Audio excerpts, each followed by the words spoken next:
Oh, yes. Yeah. There's no better way to tell the history of Nanaimo than through its buildings.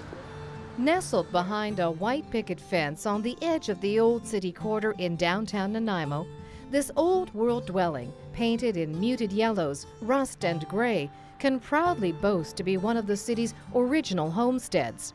Beyond that, we don't know a whole lot about the building. But we do know the architectural style is late Victorian, basically vernacular, which means like a localized version or interpretation of that architectural style.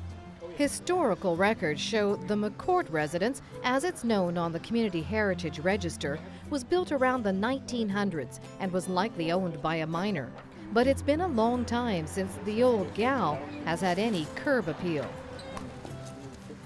And my wife spotted this house when it was on the market, very run down, and she brought me for a drive-by, and I said no way, because it's so much work to do.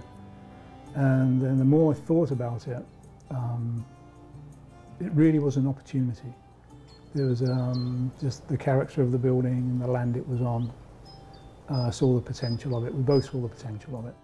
After determining she had good bones, the Lowrys bought it and set out to tame the yard and take on the challenge of restoring this century-old building that had been severely ravaged by time and unuse. The ivy was about 4 inches thick, had worked its way through the front porch, and so the front porch was just hanging on actually by a couple of toenailed, the roof was holding on by a couple of toenailed nails, that was all. So the ivy had grown its way through and was in the house. Layers of moldy sheetrock and lath and plaster walls were stripped to the bare studs, and little remained except the exterior cedar cladding.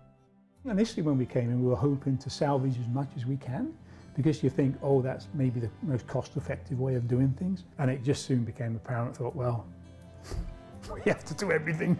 Let's just rip it all out and start again. Restoring heritage homes is Tim's specialty. There's a lot of money involved. If I'd have had to hire a contractor as well to do this on top, we couldn't have pulled it off. The fireplace mantel, handcrafted by Tim, could easily pass for a hearth of a bygone era. Immense wooden beams, stylized from reclaimed 100-year-old wood, appear as if they might have always formed a part of the home. But what we wanted to do was bring as much character back into the home as possible. And in this part of the kitchen, we thought, well, maybe a sort of farmhouse style would work.